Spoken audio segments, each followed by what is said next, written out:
ಸಾಮಾನ್ಯವಾಗಿ ಸೋಂಕುಗಳು ಎಲ್ಲದಕ್ಕೂ ಬರುತ್ತೆ. ಈ ಲಿವರಿಗೆ ಬರ್ತಕ್ಕಂಥ ಸೋಂಕುಗಳು ಯಾವುದು? ಈಗಿನ ಸಂದರ್ಭದಲ್ಲಿ ಇದು ಬಹು ಮುಖ್ಯವಾದ ಪ್ರಶ್ನೆ ಆಗ್ತದೆ. ಯಾಕಂತ ಹೇಳಿದ್ರೆ ಲಿವರಲ್ಲಿ ಪ್ರಾಮುಖ್ಯವಾಗಿ ಸೋಂಕುಗಳು ಉಂಟು ಮಾಡುವಂಥದ್ದು ವೈರಸ್ಗಳು. ಸೊ ವೈರಸ್ಸಲ್ಲಿ ಕಾಮನ್ ಆಗಿ ತಗೊಂಡ್ರೆ ಅದರಲ್ಲಿ 5 ಇರ್ತದೆ ಹೆಪಟೈಟಿಸ್ ವೈರಸ್ಗಳು ಅಂತ ಹೇಳ್ತೇವೆ. ಹೆಪಟೈಟಿಸ್ ವೈರಸ್ಗಳಲ್ಲಿ ಒಂದು ಹೆಪಟೈಟಿಸ್ ಎ ವೈರಸ್. ಅದೀಗ ನಮ್ಮ ಸುತ್ತಮುತ್ತಲಿನ ಈಗ ಮಂಗಳೂರಿನ ಪರಿಸರದಲ್ಲಿ ನಾವು ತುಂಬ ನೋಡ್ತಾ ಇದ್ದೇವೆ. ಈಗ ಇನ್ನೊಂದು ಹೆಪಟೈಟಿಸ್ ಬಿ ಇರ್ಬೋದು, ಹೆಪಟೈಟಿಸ್ ಸಿ, ಹೆಪಟೈಟಿಸ್ ಡಿ, ಹಾಗೆ ಹೆಪಟೈಟಿಸ್ ಇ. ಸೊ ಈ 5 ಹೆಪಟೈಟಿಸ್ ವೈರಸ್ಗಳು. ಅದು ಬಿಟ್ಟರೆ ನಿಮಗೆ ಈಗ ಡೆಂಗು ವೈರಸ್ ಕೂಡ ಇನ್ಫೆಕ್ಷನ್ ಆದಾಗ ಲಿವರನ್ನು ಇನ್ವಾಲ್ವ್ ಮಾಡ್ತದೆ, ಡೆಂಗು ಹೆಪಟೋಪತಿ ಅಂತ ಹೇಳ್ತೇವೆ. ಹಾಗೆ ಕೆಲವೊಮ್ಮೆ ರೇರ್ ಅಥವಾ uncommon causes cytomegalovirus, herpes simplex virus ಕೂಡ ಈ ಲಿವರನ್ನು ಇನ್ವಾಲ್ವ್ ಮಾಡ್ಬೋದು. ವೈರಸ್ಗಳು ಬಿಟ್ಟು ನಂತರ ಬ್ಯಾಕ್ಟೀರಿಯಾಗಳಲ್ಲಿ ಪ್ರಾಮುಖ್ಯವಾಗಿ ಪಯೋಜೆನಿಕ್ ಲಿವರ್ ಆಪ್ಸೆಸ್ ಅಂತ ಹೇಳ್ತೇವೆ. ಅಂದರೆ ಲಿವರಲ್ಲಿ ಕೀವುಗಟ್ಟುವಿಕೆ, ಕೆಲವೊಮ್ಮೆ ಲಿವರಲ್ಲಿ ಪಸ್ ತುಂಬುತ್ತದೆ. ಸೊ ಅದು ಬ್ಯಾಕ್ಟೀರಿಯಾದಿಂದ ಬರ್ಬೋದು. ಅದಲ್ಲದೆ ಕೆಲವೊಮ್ಮೆ ಟ್ಯೂಬರ್ಕ್ಲೋಸಿಸ್ ಕೂಡ ರೇರಾಗಿ ಲಿವರನ್ನು ಇನ್ವಾಲ್ವ್ ಮಾಡ್ಬೋದು. ಇನ್ನೂ ಪ್ಯಾರಾಸೈಟ್ಸ್ ಅಂತ ತಗೊಂಡ್ರೆ ಅಮೀಬಾ ಅಂತ ಕೇಳಿರ್ಬೋದು. ಸೊ ಅಮೀಬಿಕ್ ಲಿವರ್ ಆಪ್ಸೆಸ್ ಅಂತ ಮೊದಲೆಲ್ಲ ತುಂಬ ಬರ್ತಿತ್ತು, ಈಗ ಕಡಿಮೆ ಆಗಿದೆ. So amoebic liver abscess. Malaria parasite. So ಈ ಮಲೇರಿಯಾ ಕೂಡ ಲಿವರನ್ನು ಇನ್ವಾಲ್ವ್ಮೆಂಟ್ ಆಗ್ಬೋದು. ಸೊ ಮಲೇರಿಯಾ ಆದಾಗ ಅದು ಕೂಡ ಲಿವರ್ ಫಂಕ್ಷನ್ ಟೆಸ್ಟನ್ನು ಡಿರೇಂಜ್ ಮಾಡುವಂಥದ್ದು, ಜಾಂಡಿಸ್ ಉಂಟು ಮಾಡುವಂಥದ್ದು ಮಾಡ್ಬೋದು. ಪ್ರಮುಖವಾಗಿ ಈಗಿನ ಸಂದರ್ಭದಲ್ಲಿ ನಾವು ಮಾತಾಡಬೇಕಾಗಿರುವಂಥದ್ದು ನನ್ನ ಪ್ರಕಾರ ಹೆಪಟೈಟಿಸ್ ವೈರಸ್ಗಳು. ಇದೀಗ ನಮಗೆ ಈಗ ಪ್ರಮುಖ ಅಂಶವಾಗಿ ವೈದ್ಯಕೀಯ ಸವಾಲಾಗಿ ಈಗ ಪರಿಣಮಿಸಿದೆ. ಈಗ ನೀವು ಹೇಳೋದು ಈ ವೈರಸ್ ಅಂತ ಹೇಳಿ, ಲಿವರ್ಗೆ ಬರತಕ್ಕಂಥ ವೈರಸ್ ಸೋಂಕು ಅಂತ ಹೇಳ್ತೀವಿ. ಈ ಸೋಂಕು ಮನುಷ್ಯನಿಗೆ ಹೇಗೆ ಹರಡುತ್ತೆ ಡಾಕ್ಟ್ರೆ? ಒಬ್ಬರಿಂದ ಒಬ್ಬರಿಗೆ ಹರಡುತ್ತಾ ಅಥವಾ ಯಾವ ರೀತಿಯಲ್ಲಿ ಇದು ಹರಡುತ್ತೆ? ಇದು ಉತ್ತಮವಾದ ಪ್ರಶ್ನೆ. ಯಾಕಂತ ಹೇಳಿದ್ರೆ ಜನಸಾಮಾನ್ಯರಿಗೆ ಇದರ ತಿಳುವಳಿಕೆ ತುಂಬ ಅವಶ್ಯಕ. ಸೊ ಇದರಲ್ಲಿ 2 ಥರ ವೈರಸ್ಗಳನ್ನು ನಾವು ಡಿವೈಡ್ ಮಾಡ್ಬೋದು. ಒಂದು ಅಲ್ಪಕಾಲದ ತೊಂದರೆ ಮಾಡುವಂಥದ್ದು ಅಥವಾ ಎಕ್ಯೂಟ್ ಹೆಪಟೈಟಿಸ್, ಅದು ತುಂಬ ಸಮಯ ನಿಮ್ಮ ರಕ್ತದಲ್ಲಿ ಅಥವಾ ಲಿವರಲ್ಲಿ ಇರೋದಿಲ್ಲ. ಇನ್ನೊಂದು ದೀರ್ಘಕಾಲದಲ್ಲಿ ಲಿವರಲ್ಲಿರುವಂಥದ್ದು. ದೀರ್ಘಕಾಲ ಅಂತ ಹೇಳಿದರೆ ಅದು ನಿಮ್ಮ ರಕ್ತದಲ್ಲೇ ಇರ್ತದೆ, ನಿಮಗೆ ಕೆಲವೊಮ್ಮೆ ಯಾವುದೇ ಸಿಂಪ್ಟಮ್ ಕೂಡ ಉಂಟು ಮಾಡೋದಿಲ್ಲ. ಆಯಿತಾ, 5% ಆಫ್ ಜನರಲ್ ಪಾಪ್ಯುಲೇಷನಲ್ಲಿ ಈ ದೀರ್ಘಕಾಲದ ತೊಂದರೆ ಇರ್ತದೆ. ಅಲ್ಪಕಾಲದ ತೊಂದರೆ ಮಾಡುವಂಥದ್ದು ಹೆಪಟೈಟಿಸ್ ಎ ವೈರಸ್ ಮತ್ತು ಹೆಪಟೈಟಿಸ್ ಇ ವೈರಸ್. ಇದೆರಡು ವೈರಸ್ಗಳು.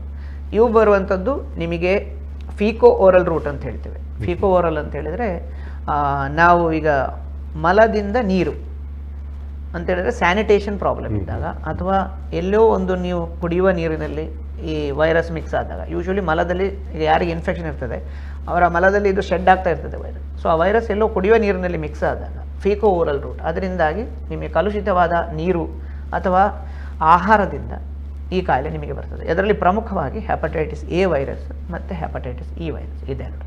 ಇವು ಅಲ್ಪಕಾಲದ ತೊಂದರೆ ಮಾಡ್ತದೆ ಮತ್ತು ಕೆಲವೊಮ್ಮೆ ಸೀರಿಯಸ್ ಕಾಯಿಲೆಗಳನ್ನು ಕೂಡ ಮಾಡ್ಬೋದು ಅಲ್ಪಕಾಲದ್ದಾದರೂ ಕೂಡ. ಇನ್ನೊಂದು ಹೆಪಟೈಟಿಸ್ ಬಿ ಮತ್ತು ಸಿ, ಇವು ಕ್ರಾನಿಕ್ ಅಂತ ಹೇಳ್ತೇವೆ. ಕ್ರಾನಿಕ್ ಅಂತ ಹೇಳಿದರೆ ನಿಮಗೆ ರಕ್ತದಲ್ಲಿ ಇರ್ತದೆ, ಎಲ್ರಿಗೂ ತೊಂದರೆ ಮಾಡಬೇಕು ಅಂತಿಲ್ಲ. ಈಗ ಎಕ್ಯೂಟ್ ಇನ್ಫೆಕ್ಷನ್ ಆದರೆ ಹೆಪಟೈಟಿಸ್ ಬಿ ಫಾರ್ ಎಕ್ಸಾಂಪಲ್, ಈಗ ನಿಮಗೆ ಒಮ್ಮೆ ರಕ್ತದಲ್ಲಿ ಬಂದರೆ, ಇತ್ತೀಚೆಗೆ ಇನ್ಫೆಕ್ಷನ್ ಆದರೆ ಅದು ಕ್ಲಿಯರ್ ಆಗಿ ಬರ್ತದೆ, ಅದು ಕೂಡ ಜಾಂಡಿಸ್ ಮಾಡ್ಬೋದು. ಒಂದು 95% ಕ್ಲಿಯರ್ ಆಗ್ತದೆ. ಬಟ್ ಮೊದಲಿಂದ ನಿಮ್ಮ ರಕ್ತದಲ್ಲಿದ್ದರೆ ಬೇರೆ ಬೇರೆ ಇದರಿಂದ ಹರಡ್ತದೆ. ಯಾವ ಥರ ಅಂತೇಳಿದರೆ, ಮುಖ್ಯವಾಗಿ ಭಾರತದಲ್ಲಿ ತಾಯಿಯಿಂದ ಮಗುವಿಗೆ, ಈಗ ತಾಯಿಗೆ ಇನ್ಫೆಕ್ಷನ್ ಇದ್ದರೆ ಹೆಪಟೈಟಿಸ್ ಬಿ, ಅದು ಮಗುವಿಗೆ ಹುಟ್ಟುವ ಸಮಯದಲ್ಲಿ ಬರ್ಬೋದು.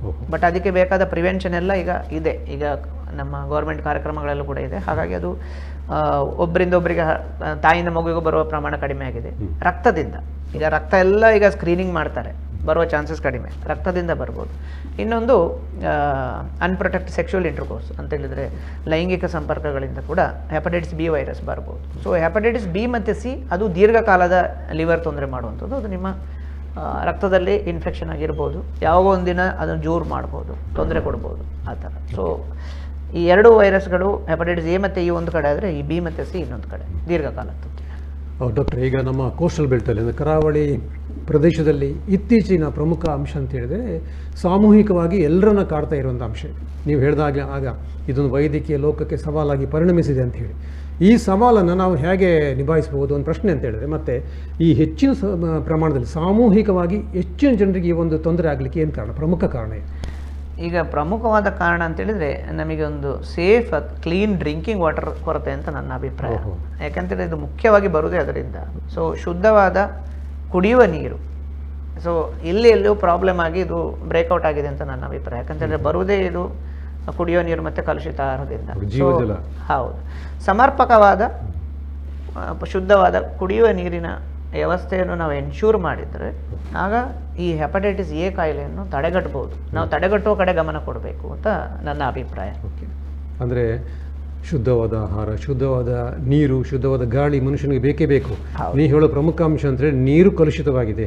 ಕಲುಷಿತ ನೀರು ಅಂದರೆ ಇದು ಅಡಲ್ಟ್ರೇಟೆಡ್, ಅಂದರೆ ಕಲುಷಿತವಾದ ನೀರಿನಿಂದ ಮನುಷ್ಯನ ದೇಹಕ್ಕೆ ಈ ತೊಂದರೆ ವೈರಸ್ ಕಾಯಿಲೆ ಬಂದಿದೆ ಸಾಮೂಹಿಕವಾಗಿ ಅಂತ ಹೇಳ್ತೀರಿ. ಮತ್ತು ನೀವು ಹೇಳುವಂಥದ್ದು ಇದನ್ನು ತಡೆಗಟ್ಟಬೇಕು ಅಂತ ಹೇಳಿದ್ರೆ ಈ ಸಾಮೂಹಿಕವಾಗಿ ಈ ಒಂದು ಸಮಸ್ಯೆಯನ್ನು ಶುದ್ಧ ನೀರನ್ನ ನಾವು ಪ್ರೊವೈಡ್ ಮಾಡಿದರೆ ಈ ಒಂದು ಕಾಯಿಲೆಯನ್ನು ಕಂಟ್ರೋಲ್ ಮಾಡ್ಬೋದು ಅಂತ ನೀವು ಹೇಳ್ತಾ ಇದ್ದೀರಿ. ಹೌದು. ಈಗ ಪ್ರಶ್ನೆ ಏನು ಅಂತಾದರೆ, ಈ ಹೆಪಟೈಟಿಸ್ ಪ್ರಕರಣಗಳು ಹೆಚ್ಚಿನ ಪ್ರಮಾಣದಲ್ಲಿ ಕಂಡು ಬರ್ತಾ ಇದೆ. ಅದೇ ನೀವು ನಿಮ್ಮ ಎಲ್ಲ ವೈದ್ಯಕೀಯ ಲೋಕ ಸವಾಲು ಅಂತೇಳಿ ಅದನ್ನು ನೀವು ಹೇಗೆ ಪರಿಗಣಿಸ್ತೀರಿ?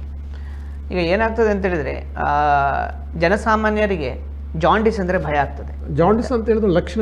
ಹೌದು, ಜಾಂಡಿಸ್ ಅನ್ನೋದು ರೋಗ ಲಕ್ಷಣ. ಅದನ್ನು ನಾನು ಬರುವ ಎಲ್ಲ ಪೇಷಂಟ್ಸ್ಗೆ ಹೇಳ್ತೇನೆ. ಸೊ ಜಾಂಡಿಸ್ ಅಂದ ತಕ್ಷಣ ಹೆದರ್ಕೊಳ್ತಾರೆ, ಏನಾಗ್ತದೆ, ಏನು ಮಾಡಬೇಕು ಗೊತ್ತಾಗೋದಿಲ್ಲ. ಏನು ಮಾಡ್ತಾರೆ ಅಂತ ಹೇಳಿದ್ರೆ, ಯಾರಿಗೆ ಅದರ ಜ್ಞಾನ ಇಲ್ವೋ ಅವರ ಹತ್ರ ಅದರ ಇದನ್ನು ಸಲಹೆಗಳನ್ನು ಕೇಳ್ತಾರೆ, ಟ್ರೀಟ್ಮೆಂಟ್ ತಗೊಳ್ತಾರೆ. ಆ ಥರ ಮಾಡಿದರೆ ತೊಂದರೆ ಆಗೋದಿಲ್ಲದೆ ಉಪಯೋಗ ಆಗೋದಿಲ್ಲ. ಸೊ ಹಾಗಾಗಿ ಪೇಷಂಟ್ ಫ್ಯಾಮಿಲಿ ಎಕ್ಸ್ಪೆಕ್ಟೇಷನ್ಸ್ ಕೂಡ ಇರ್ತದೆ. ಪೇಷಂಟ್ ರಿಕವರಿ ಆಗಬೇಕು, ಏನಾಗ್ತದೋ ಆತಂಕ ತುಂಬ ಇರ್ತದೆ. ಸೊ ಅವರಿಗೆ ಅದನ್ನು ಅವೇರ್ನೆಸ್ ಮಾಡಬೇಕು, ಎಕ್ಸ್ಪ್ಲೈನ್ ಮಾಡಬೇಕು ಎಲ್ಲ, ಯಾವುದರಿಂದ ಇದು ಕಾಯಿಲೆ ಬರ್ತದೆ, ಇದರಿಂದ ಏನಾಗ್ಬೋದು. ಲಿವರಿಗೆ ಒಂದು ಟ್ರೆಮೆಂಡಸ್ ಕೆಪಾಸಿಟಿ ಇದೆ, ಏನದು ರೀಜನರೇಷನ್ ಆಗುವಂಥದ್ದು. ಈಗ ಎಕ್ಯೂಟ್ ಹೆಪಟೈಟಿಸ್ ಆದಾಗ ಒಮ್ಮೆ ಲಿವರ್ನ ಜೀವಕೋಶಗಳೆಲ್ಲ ಸಾಯ್ತವೆ, ಹೆಚ್ಚಿನವು. ಆದರೆ ಯಾವ ಜೀವಕೋಶಗಳು ಉಳಿದಿವೆ ಅದಕ್ಕೆ ತುಂಬ ಕೆಪಾಸಿಟಿ ಇದೆ ರೀಜನರೇಷನ್. ಅದು ಮತ್ತೆ ಹುಟ್ಟಿ ಬಂದು ಫುಲ್ ಲಿವರಿನ ಫಂಕ್ಷನನ್ನು ರಿಸ್ಟೋರ್ ಮಾಡ್ತದೆ. ಸೊ ಅದೇ ಲಿವರಿಗೆ ಒಳ್ಳೆ ಕೆಪಾಸಿಟಿ ಇದೆ. ಸೊ ಅದಕ್ಕೆ ನಾವು ಸಪೋರ್ಟ್ ಕೊಡಬೇಕು, ರಕ್ಷಣೆ ಕೊಡಬೇಕು. ಅದಕ್ಕೆ ಏನಾಗ್ತದೆ ಅಂದರೆ ಮೆಜಾರಿಟಿ ಆಫ್ ದ ಟೈಮ್ಸ್ ಅವರಿಗೆ ಅವೈಜ್ಞಾನಿಕ ನಂಬಿಕೆಗಳು ತುಂಬ ಬೇರೂರಿದೆ ಜನಗಳಲ್ಲಿ. ಮಿತ್ಸ್, ಹೌದು, ಮಿಸ್ಇನ್ಫಾರ್ಮೇಷನ್ ಕೂಡ ತುಂಬ ಜನ ಕೊಡ್ತಾರೆ. ಸೊ ಇದರಿಂದಾಗಿ ಸಮಸ್ಯೆಗಳು ಉಂಟಾಗ್ತದೆ. ಆ ಸಮಯದಲ್ಲಿ ಅನಗತ್ಯವಾದ ಆಹಾರ ಕ್ರಮಗಳ ಪಥ್ಯಗಳನ್ನು ಮಾಡಿ ತೊಂದರೆ ಉಂಟಾಗ್ತದೆ. ಅದು ಡಾಕ್ಟರ್ಗಳು ಹೇಳಿದ್ರು ಕೆಲವೊಮ್ಮೆ ಪೇಷಂಟ್ಗಳು ಕೇಳೋದಿಲ್ಲ, ಪೇಷಂಟ್ ರಿಲೇಟಿವ್ಸ್ ಕೇಳೋದಿಲ್ಲ.